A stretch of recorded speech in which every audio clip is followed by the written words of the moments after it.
last of a series of 6 lessons, and probably there are a few who have said, I don't know why we're studying that. I don't know anybody that's kooky. But there are other people who do. Almost every time I present an aspect of this, somebody says, I have a neighbor, I have a friend, and I didn't realize what was involved in some of these things. So some may not have profited as much as others, but we hope you have been able to see a few things during the course of this study that are important, and how the scriptures refute these ideas, which we'll look at as we close tonight. Let's go to Matthew chapter 13, verses 54 through 56. This will come up later in the discussion.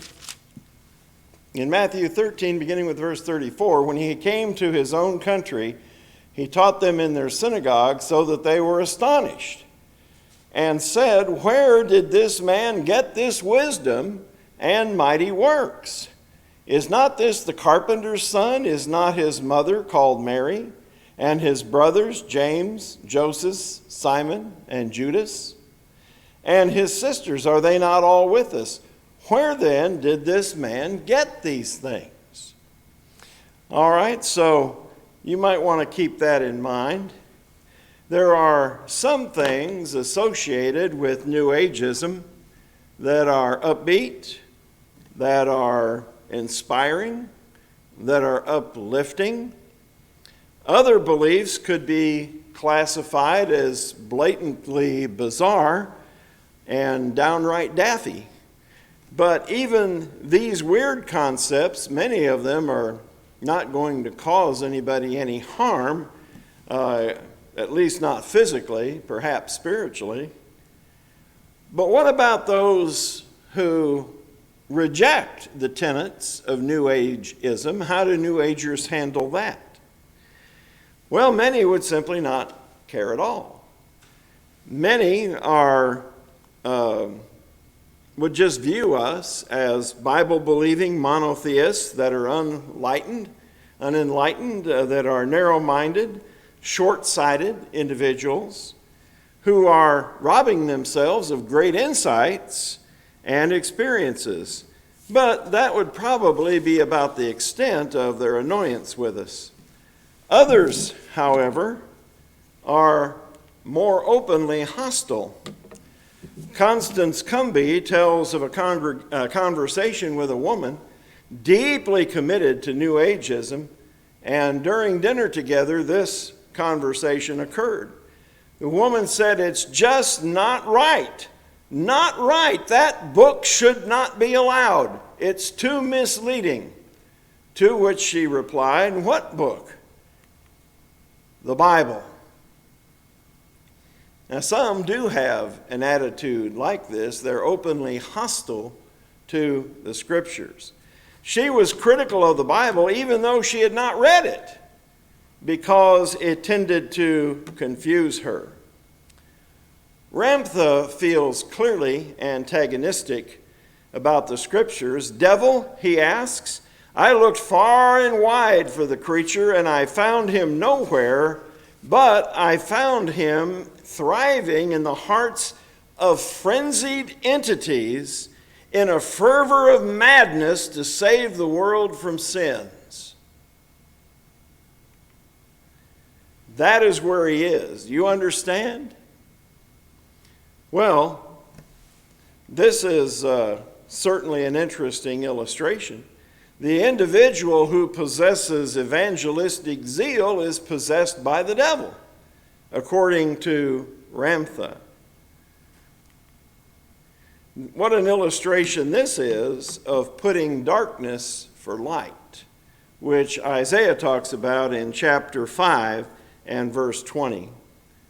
But for some, this kind of thinking is only the beginning.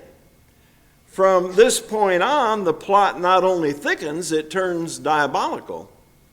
From a number of sources, Doug Grithwis put together the following composite. Yes, The new age of peace, light, and love awaits us. But we must first experience a cleansing or purgation of planetary problem spots. These blots on the biosphere are typically described as those less evolved souls who do not see all as one or all as God, and who cling to such old age notions as sin, human finitude, that is, that we only have one life, the uniqueness of Jesus Christ. Yeah, they cling to these old things, and the need for eternal redemption. John Randolph Price channels somebody named Asher. He's written a couple of New Age books and is very friendly with Asher, whom he claims speaks through him. Nature will soon enter her cleansing cycle, in which individuals with lower vibratory rates, that is, monotheists, if you're a Jew or a Christian or a Muslim and you believe in one God, then you have a lower rate than others, will be removed from the planet during the next 2 decades. Now, do not worry about this prediction, because it was made over 20 years ago and it hasn't happened. So he didn't quite come through with that deal, fortunately. Does this cleansing, however, we might ask, of the blots of the biosphere refer to murder? Possibly it could, but of course, if it did, it would only be done for the advancement of mankind and the positive evolution of man. So in that case, it would probably be all right. Certainly, such cleansing would not violate New Age tenets. McLean's mentor, David, said, "I mean that 6 million Jews did not really die, only their bodies died." What kind of thinking is that? Well, New Age. They'll come back. They'll have another incarnation. So there's no big deal about 6 million people dying, according to this type of thinking. We would do well to remember that in karma there are no victims, and those who are massacred will have more incarnations. New Ageism is a fatalistic system, which means the majority may just simply be resigned to whatever occurs. Death is not regarded as the end of anything. And you might say, well, you know, it's impossible to think that way, isn't it? Sirhan Sirhan, who assassinated Robert Kennedy, was heavily influenced by New Age thinking. And in fact, after being put in prison, the first book he asked for was Helena Petrovna Blavatsky's The Secret Doctrine. She was one of the founders of the modern New Age theology. Jim Jones and his People's Temple were patterned after a man that called himself Father Divine. What does that indicate? Men like these are dangerous because they elevate themselves above God and above the Bible. Not everyone may know this, but Jim Jones, for example, would quote from the Bible and then throw it on the ground and kick it to show that he had more authority than the Bible did. Yes, they really believe that. Now, I know nobody likes to hear about Adolf Hitler, because every time people have a disagreement, somebody says, well, you're just like the Nazis, when, of course, most of the time, that's not even close. But let me ask you, what do you know about Adolf Hitler? While Hitler was in Vienna pursuing a career as an architect and artist, he spent his spare time in occult bookstores and libraries. Transcendent states of consciousness and mind expansion fascinated him. Yoga and astrology proved too slow for his ambitions. He decided to accelerate the process by supplementing meditation with drugs. Mescaline was used to transport him to the highest state of consciousness, where he could look into what New Agers and occultists call the Akashic Record, a demonic version of not only historical but future events. It's all there in the Akashic Records, of course. He apparently didn't read up to 1944 and 45 while he was there. Extermination of Jews and Gypsies, which Hitler participated in, was not called killing. It was called a cleansing action. Does that sound familiar? The parallels between Nazi ideology and New Age-ism are at some points very striking and very similar. As part of his government, Hitler even had a Bureau of the Occult. You know any government that has that? A Bureau of the Occult? When the Allies conquered Berlin, they were surprised to find the corpses of over 1,000 Tibetans. Yes, Hitler was very much into this, which makes it laughable when opponents of Christianity try to say, oh, Hitler was a Christian. Far from it. He had no connection with Christianity. Philosophically, Hitler was willing to go any direction to achieve any kind of knowledge, the occult, mysticism, anywhere but the Bible. Such is hardly a startling fact. Those who reject the Bible have already demonstrated they're willing to go in any other direction, haven't they?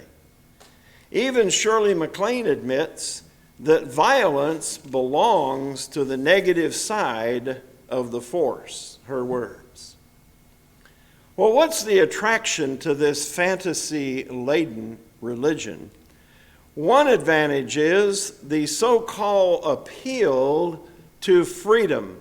This is one of its drawing cards, the appeal to freedom, which is a word that they use to characterize the absence of restraint, the absence of self-control. Of course, Christianity teaches the exact opposite.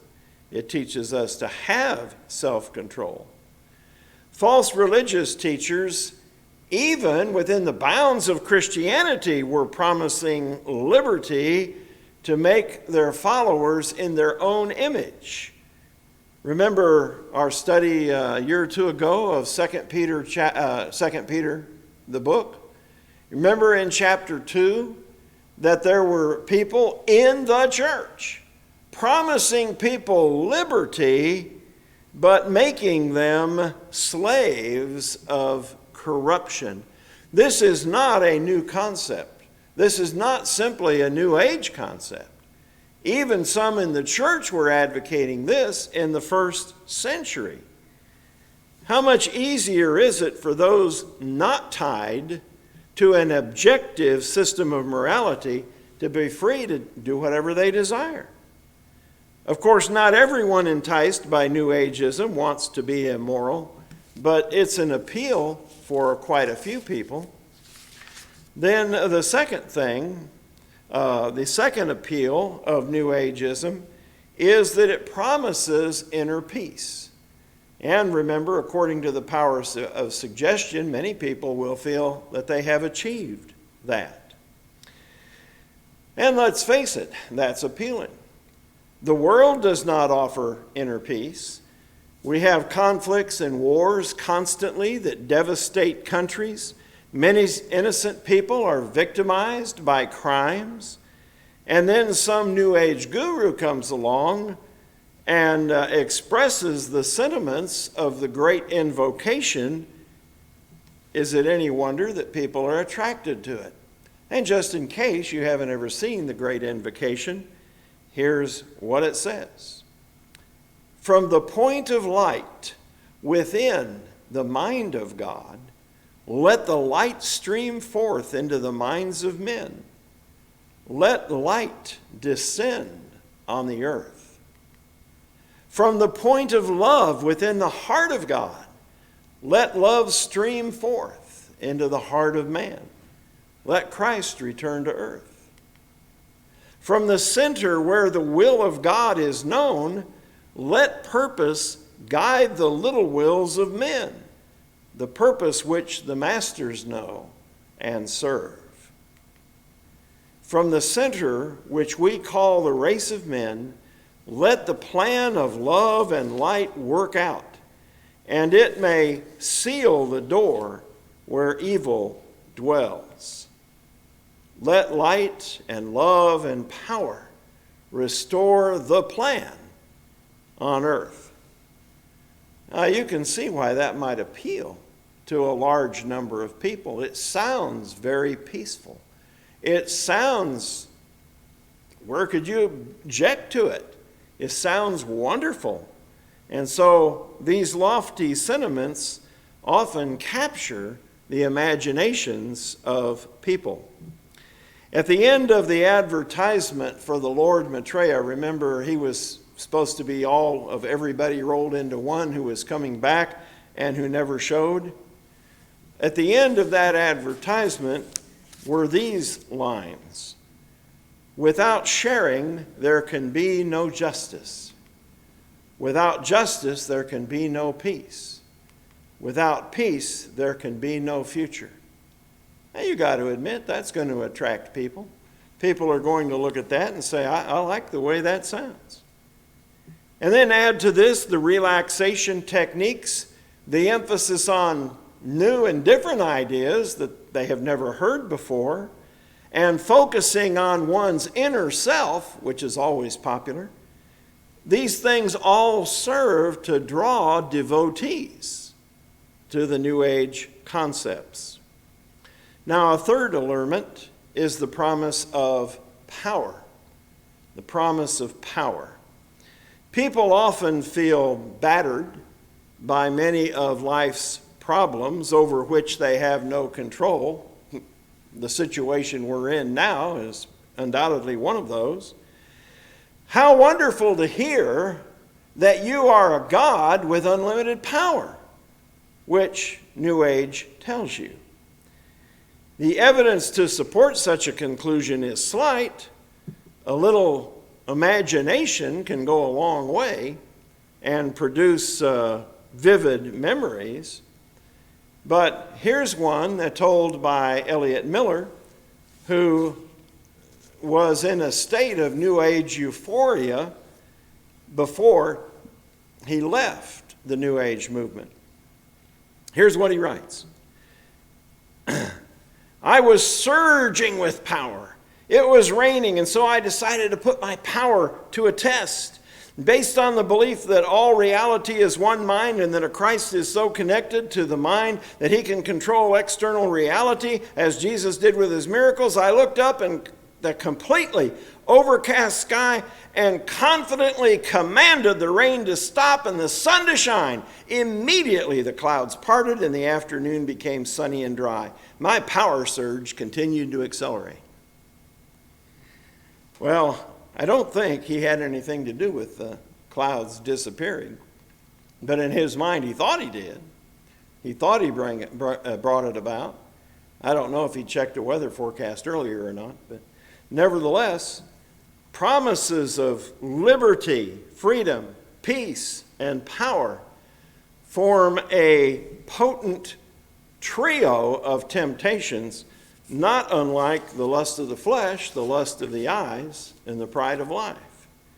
In fact, that we read about in 1 John 2:15, liberty allows a person to experience whatever fleshly desires he wants. So there's the lust of the flesh. And the pride of life is precisely the appeal of power in thinking that man can be like God. That's being lifted up with pride.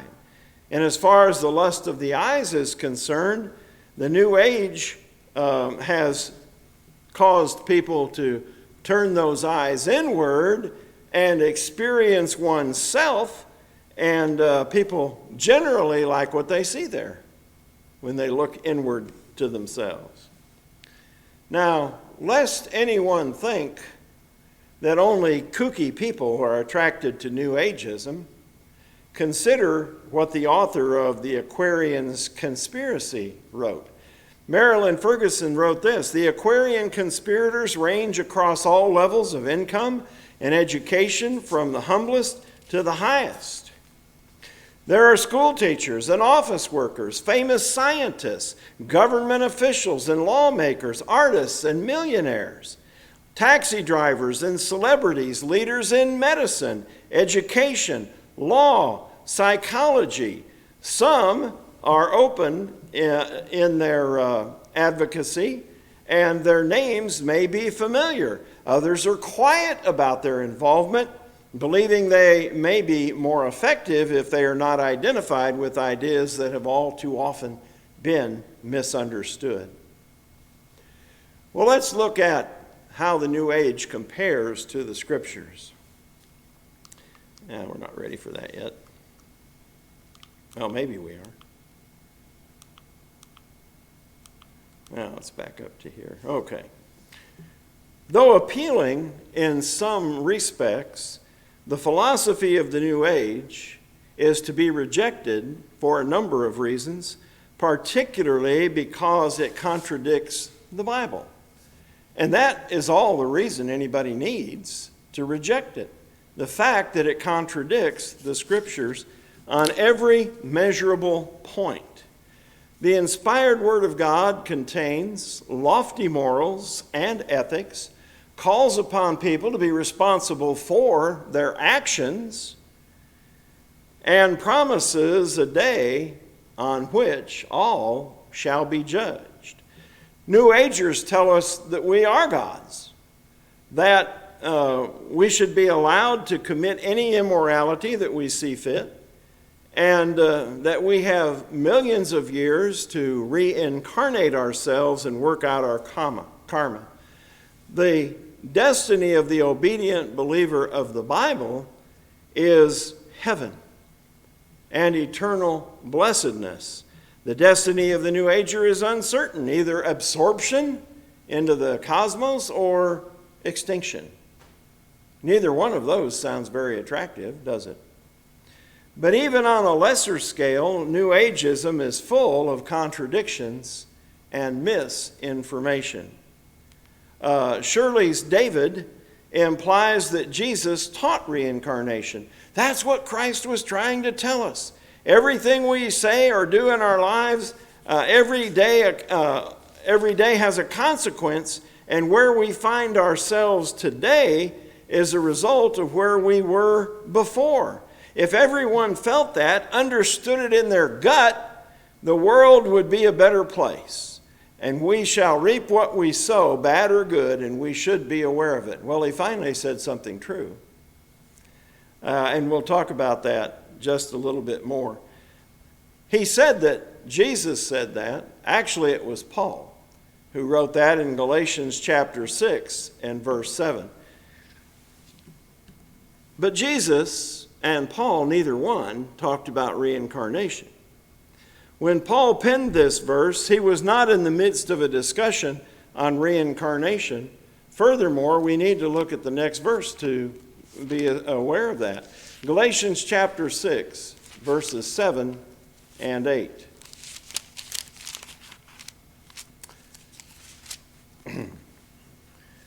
Do not be deceived, God is not mocked. For whatever a man sows, that he will also reap. For he who sows in his flesh will of the flesh reap corruption. But he who sows to the Spirit will of the Spirit reap everlasting life. Now, if you sow to the flesh on this earth, you will have corruption as a result. But this is not karma. This is just a natural process. A person who lives fleshly, acts fleshly, has his mind only on fleshly matters, will of the flesh reap corruption. Now, the person who is spiritual will reap far greater things, but he jumps to the judgment on that one and says he will have life everlasting. But there is no reaping here that implies a future incarnation. Similarly, erroneous was this allegation by David.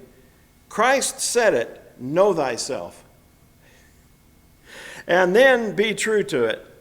Know thyself has usually been attributed to Socrates, sometimes Plato, Pythagoras, or the Oracle at Delphi, but generally speaking of Socrates, not Jesus. He's a little confused on that point.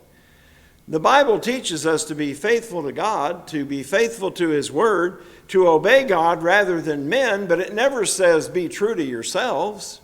Where is that found? Actually, that's from Hamlet. Polonius told his son Laertes, "To thine own self be true." But it isn't in the Bible. Other misconceptions concerning the Bible abound, as well as historical inaccuracies. Now, we already talked this morning about Edgar Cayce, the sleeping prophet, and how he misunderstood that Jesus was incarnated as both Adam and Enoch at the same time. He also predicted that Atlantis would rise again in 1968 or 1969. Well, that didn't happen. Now, you know what Moses said about that?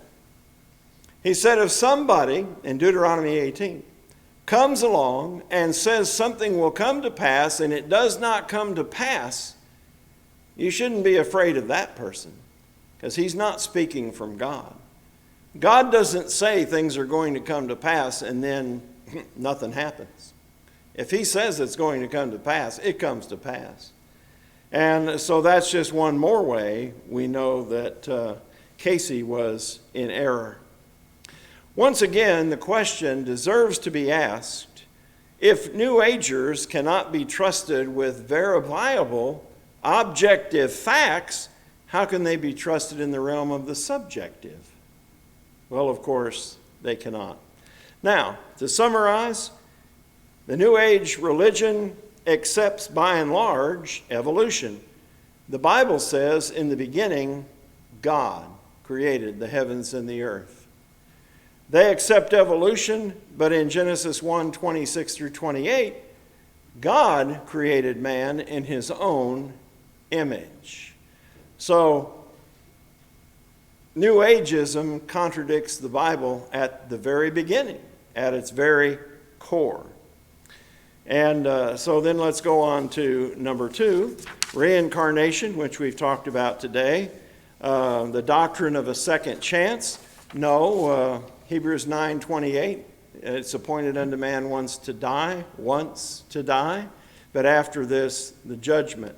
Third, karma, which is a compassionless, fatalistic doctrine, which involves some sort of cosmic justice, but not the justice meted out by Jesus on the day of judgment. And we read John 5:27 through 29 this morning in that regard. Karma's explanation for why bad things happen to good people is you deserve it. You know, that would take out a whole shelf at the bookstore. I've got a whole shelf of books on trying to explain why bad things happen to good people. But you could summarize it in 3 words. You deserve it. End of discussion. Now, that's what karma teaches. And I don't know who would be satisfied by that, but apparently some are. Although arrived at differently from the way that Job's friends reached their conclusions about Job, the amount of comfort is the same. None. You deserve it. How does that help you? How does that make you feel? As Job would say in Job 16:2, miserable comforters are you all. They didn't help him. They told him it was his fault that he was suffering. He knew that it was not, but that's all the consolation he got from everyone, and that is you deserve it. So he said, miserable comforters are you all. Karma is a doctrine of despair for everybody except the elite. The elite deserve what they have. The others don't, but the elite do. So if you are happy and prosperous and everything is going well, why? It's because you deserve it, according to this theology. Nirvana contradicts the bliss of heaven and the agony of hell. Many people are eager to get rid of the idea of eternal suffering, but here's the truth of the matter from Revelation chapter 20, verses 14 and 15. Then death and Hades were cast into the lake of fire. This is the second death. Now, of course, if you've been incarnated 10 times, then you've died several times. But that's not the way the Bible presents it, is it? There's the first death where you die physically. And then there is the death where you are cast into the lake of fire. And that is the second death.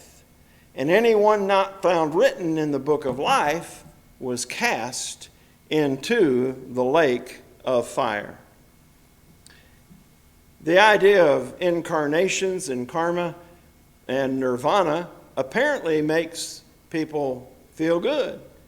That especially if they have never repented of their sins, because under this system you don't need to repent of your sins. It'll work itself out later.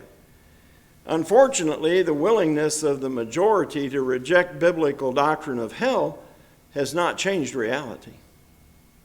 It's still going to happen just as it was described in Revelation 20, verses 14 and 15. Then next, there's spiritual perfection that comes through Jesus, according to what the Bible teaches us. 2 Peter chapter 1, verses 2 through 11. We have escaped the world through lusts that we once obeyed. We have put on all of the characteristics that God desires us to have. And if we do that, there is no way will we be blocked from entering into heaven. It is guaranteed, if we have done all that God has required us, that we will be there and we shall never fall. That's how real perfection comes about. But in New Ageism, that is replaced by the incarnation thing. New Ageism has no concept of sin or disobedience or even worrying about offending a holy God. Jesus, sad to say, under New Age theology, has no useful function. Why did he die on the cross? There's nothing effective there if reincarnation is true. And so most of the New Testament just simply becomes gibberish. All of the miracles Jesus did, they were for nothing, basically. His death on the cross was for nothing. That is the upshot of this kind of thinking. Then number 6, the exaltation of self. Jesus said, "Blessed are the poor in spirit." Apparently, New Age thinking is, if I have to sing somebody's praises, they may as well be mine. And so they look inward and find out that they're very much like God, and therefore they can sing their own praises. That's totally antithetic to what Christianity teaches. Jesus has always, and God has always pointed out that God is the one to be exalted. Christ is the one to be exalted.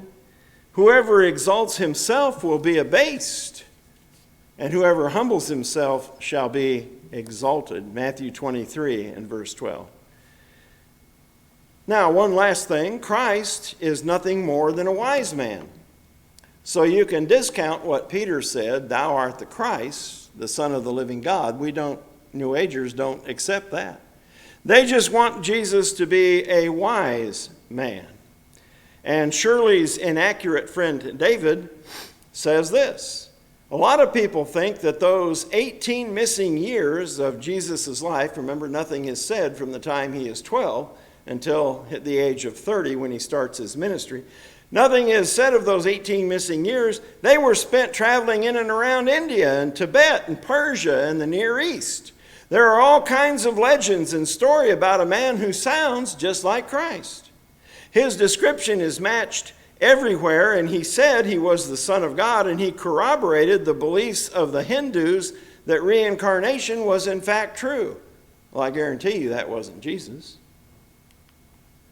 They say he became an adept yogi and mastered complete control over his body and the physical world around him. He evidently went around doing all these miracles that were later recorded in the Bible, and tried to teach people that they could do the same things if they got more in touch with their spiritual selves and their own potential power. Well, first of all, Jesus never went around trying to teach people how to work miracles. In fact, he told them they were seeking the wrong thing in John chapter 6. He told them they needed to seek spiritual food from above, and that it was wrong just to be interested in him because he could multiply bread. That was the wrong motivation. And so this whole concept is in error as it regards Jesus. Furthermore, when Jesus did miracles, remember the passage we read at the outset? People said what? Where did this man get this knowledge? We know his brothers and sisters. Where did he get this knowledge? If David's hypothesis were correct, they should have surmised something like this. I'll bet this has something to do with those 18 years Jesus disappeared. He's acted a little flaky ever since he floated back from India.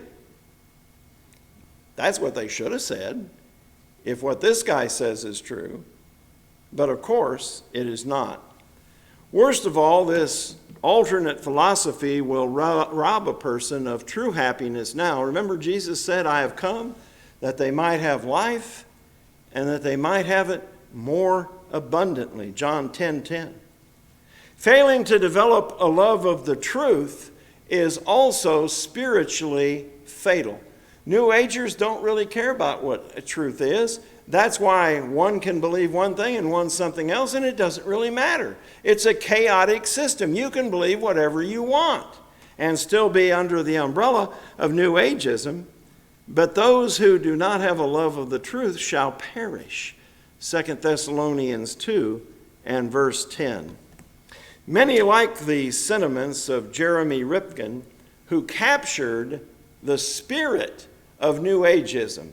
Here's what Rifkin said.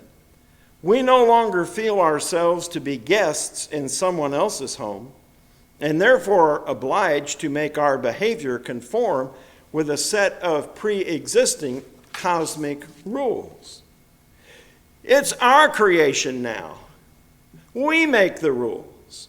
We establish the parameters of reality.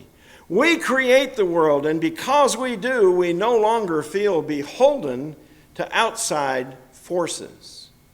We no longer have to justify our behavior, for we are now the architects of the universe. We are responsible to nothing outside ourselves, for we are the kingdom, the power and the glory forever and ever. Can you imagine anybody being more conceited than to write a statement like that? Why do people accept this over the scriptures? Well, G.K. Chesterton probably summed it up best when he said, the Christian ideal has not been tried and found wanting. It has been found instead difficult and left untried. And that is probably the fact of the matter. People do not want God to tell them what is right or what is wrong. They want to be able to do it themselves, and therefore they can have morality any way they want. They do not like God giving us things from heaven, from an objective source. They would rather everything be subjective. How do I feel about it? But how conceited is Rifkin and others of the New Age movement? The Bible teaches that it's a narrow road that leads to eternal life. If you have never walked this road to the cross, if you have never understood the sacrifice Jesus made in order to save people who have committed sin without any question, they have violated God's laws. But Jesus died so that you could have forgiveness of those sins and an abundant life and be saved and learn the truth and all those other things that we mentioned at the close this morning. If you have never walked this road, isn't it time you begin the journey? Especially if you are watching on video and have not studied these matters very carefully. Surely you can see the difference between the kind of religion that man invents and the kind of religion that actually comes from God. These commandments are not to restrict our freedom. They are to keep us free from the power of sin and from its degradation and the end that it gives us, which is eternal death. If we can help you through some means, write to us or text us or some way communicate with us, and we will be happy to study further with you on this matter. If you have some other reason why you need spiritual help this evening, we want you to let us know that also. And you can do that now as we stand and sing.